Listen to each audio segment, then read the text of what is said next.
Hello everybody, it's Jennifer, and I wanted to talk to you guys today about pain management. And this is in regards to birth and labor. And it can be with any sort of pain as well, but for the intents and purposes of this video, it is for all you mamas out there who are about to go through a birth, and how I've found through 5 births of my own what worked the best. I'm also a licensed hypnotherapist, and I specialize in pain management, a birth and postpartum doula, so I've gone through all the training on trying to help mamas through the pains of birth and through labor, and all the techniques that are out there, because there are quite a few. I'm sure that you have, if you're pregnant or have had a child, you know that there are all these different kinds of pain management out there. Lamaze and Bradley, there's hypno babies and hypno birth. There's just so many to even mention. I've gone through training on the majority of them through, again, being a birth and postpartum doula first, before I got my hypnotherapy license.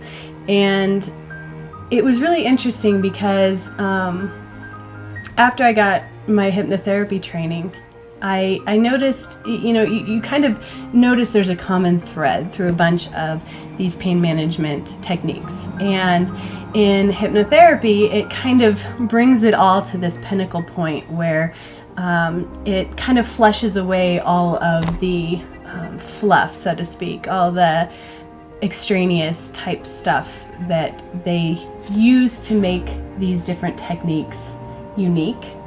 But really, truly, they're all pretty much on the same basis. So I kind of wanted to put those all together and tell you what is the common thread amongst them all.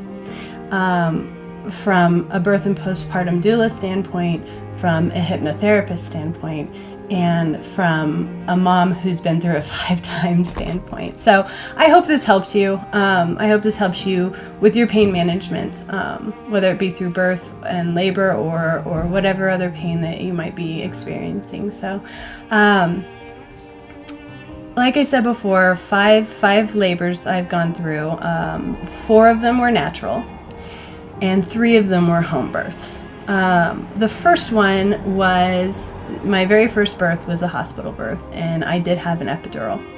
And I can tell you that was an experience that made me not ever want to do that again.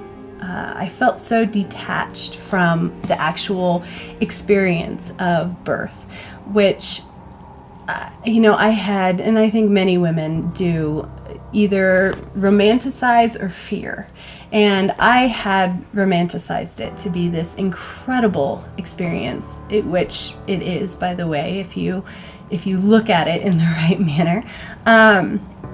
It is an incredible experience, and I was so excited to do it, to be connected to all of these women throughout time birthing these babies, and I just thought it was just going to be the coolest thing.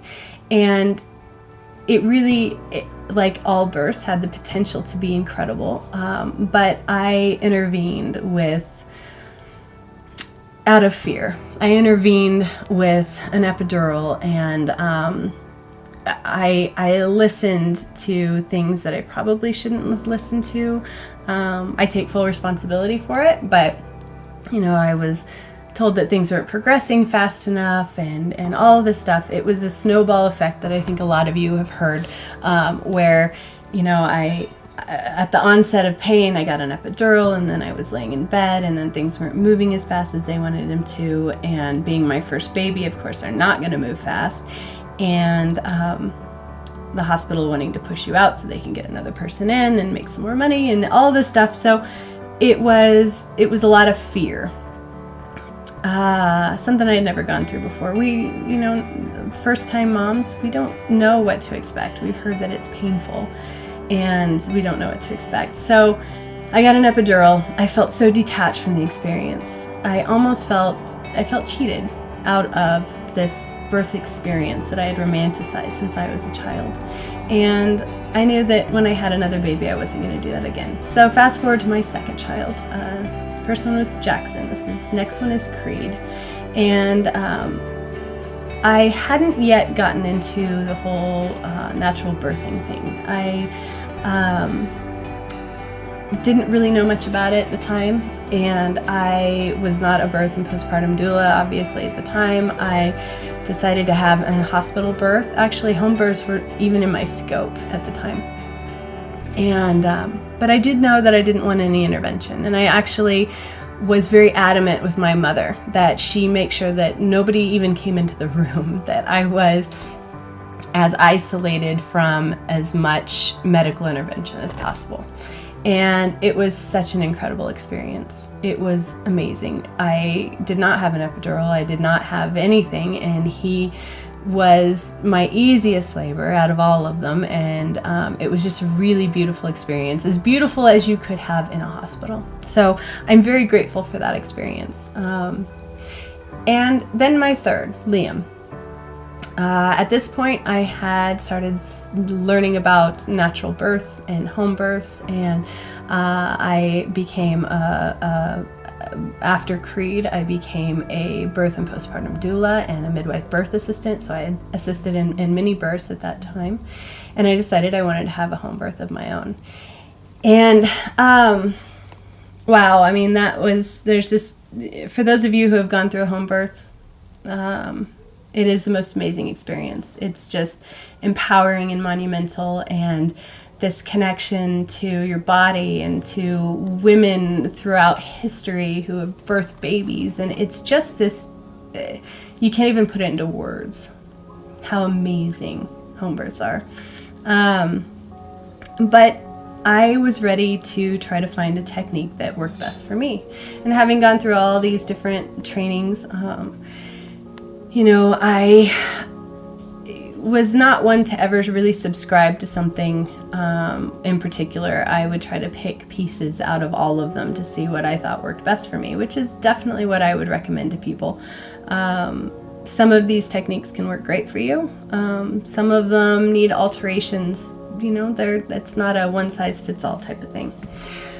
So that's when I started kind of honing in on my pain management. And through the 3 births that I had at home, and through my experience with dealing with mamas in labor, and then ultimately getting my hypnotherapy license and my emphasis in pain management and anxiety management, I would just like to share with you what I found. And it's going to sound so simple, but it is the most simple things, I think, in life that are the most helpful and the most profound. We have associations with pain. Just the word pain. We have all these associations with words, and pain is a very strong word that all of us have associations with, whether it be physical pain or emotional pain, memories of seeing people in pain or ourselves in pain, and it's such a strong word that holds all of this weight to it. My first suggestion in this is disassociating yourself from the word pain, and that is it's a really easy concept, yet really challenging to do, because I don't know how old any of you are, but in all of your years of living, the amount of pain, physical, emotional, what have you, or pain that you've witnessed, all of this stuff that you've kind of compounded over the years have just given so much weight to this word. So the best way to disassociate from pain itself is to actually just stop using the word. When you are in pain, when you are in labor, and you start to feel these physical feelings that are what you would associate with pain, is you just drop the word completely. And it's no longer pain, and you replace it with a different word. Now, for me, the word that worked best for me was heavy. Heavy was a really good word that seemed to fit the feeling that I felt on my uterus, on my in my whole birth process. This heaviness is what I felt, and I don't have any negative associations with the word heavy, and some of you might. So that's where this comes in, where you need to start thinking about something that you can replace the word pain with that has no negative associations. So, heavy, warm is another one. You might just feel a lot of heat and energy all balled up in your uterus area.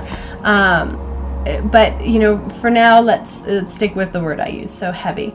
So when I would start feeling that wave of a contraction coming, and it was starting to get to that point where I would think, oh my God, this is pain. Pain is coming. It's coming. I would stop and I'd just say, that feels heavy. That's a weight. That's heavy. That's the baby being heavy and moving down. And I would try to envision, instead of, again, pain, you think of, with pain, there's a negative outcome. Well, with birth, there's only positive outcomes. With this process of labor, you're looking towards this holding your baby. And with that experience, especially if you've already had a baby, it's like Christmas times 9,000 to get this baby in your hands and love on them and finally see them. But I think that sometimes that pain outweighs the excitement and anticipation of that moment. So keep reminding yourself of that. And to do that, again, that will help mitigate the pain immensely. So again, you start saying, okay, this is heavy, and keep repeating it over and over in your head. If the word has no negative associations with you, then it's going to mitigate the pain. It's going to mitigate all that negative association. So find a word that maybe, heavy to me was like the baby's coming down and is ultimately in my mind just going to fall out. Now, we all know that most times babies don't just fall out. I do have a couple friends who have had the pleasure of having an experience of a very easy birth.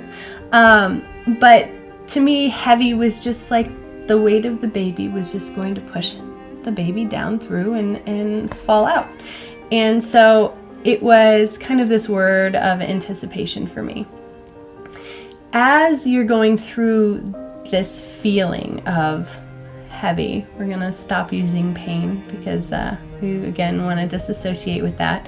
As you start going through this feeling of heavy, you start picturing in your head, and you can do it with your eyes open, with your eyes closed, but you start picturing the path that you envision the baby taking. It doesn't necessarily have to be anatomically correct in that it's, coming down through your uterus and your cervix, and you don't have to be very anatomically correct, scientifically speaking, to make this visualization work. But you envision how you see this baby coming out into the world. And so with this feeling of heaviness, or whatever, again, word you associate with it, and visualizing the baby making its way down to meet you, you really are going to mitigate so much of the pain.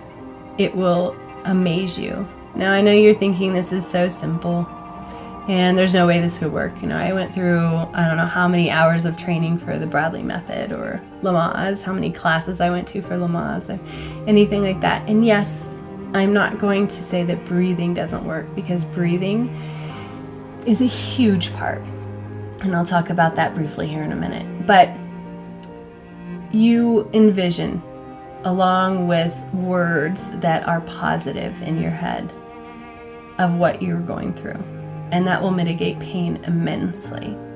Touching on the breathing part. Breathing is incredibly important. There are two other things that I would say to mitigate pain from a physical standpoint, not so much mental, we talked about that, but from a physical standpoint, when you tense up, and this is something that you'll see in any sort of pain management, when you tense your muscles, the pain is going to be exacerbated. You're also going to hinder your labor. When you're loose muscled, your throat is loose. That's why they say if you sing or make some very deep sounds, that all of those places will loosen in your body, which will allow for your cervix to open and the baby to come through. You have to be very conscious of the places where we generally hold a lot of our stresses and where we generally tighten up when we're uncomfortable, anxious, in pain. And a lot of times that's our shoulders, your hands, some people do their toes. It's different for everybody, but generally those are the places where a lot of people do hold that kind of stress. And if while you're in that mental place where you're envisioning the baby coming down and you're replacing the word pain with heavy or whatever word you choose, you kind of take a mental checklist of your body and you can just do a scan. And this kind of goes with meditation. And those of you who have meditated have probably been through a physical scan like this, but you kind of do a check. Is my forehead all wrinkled because I'm, furrowing my brow? Are my is my jaw tight? Move down to your shoulders, maybe roll them back and just kind of make sure that they're loose. Your hands, that's a big one. If you're holding someone's hand through labor, which a lot of us do, I know I held my husband's hands through all of labor and my mother as well. Keep it loose. Keep it loose. So if you keep all of those muscles loose in your body, you are going to help your body let that baby out. It is incredible how that works. And then that in conjunction with breathing. Really deep, wonderful breaths. When you take deep breaths, you are oxygenating your body, which is huge. You're oxygenating your baby as well. You're oxygenating your entire body, allowing it to do what it's supposed to do. Your body's not going to function without oxygen. If you're holding your breath, tensing your hands, your body's just going to lock up. And the pain is going to be so much worse if you breathe deeply. And I have on this channel my last home birth about 5 months ago with my son Nico. And you can see in that video that I'm taking just incredibly deep breaths, taking in every ounce of energy and love and oxygen that was in the room and just processing it through my body. And I mean, almost heaving with the amount of breathing I was doing. And in doing that, it just, again, it relaxes your body, which enables you to mitigate that pain amazing amounts. And on top of that, let that baby come out so much easier.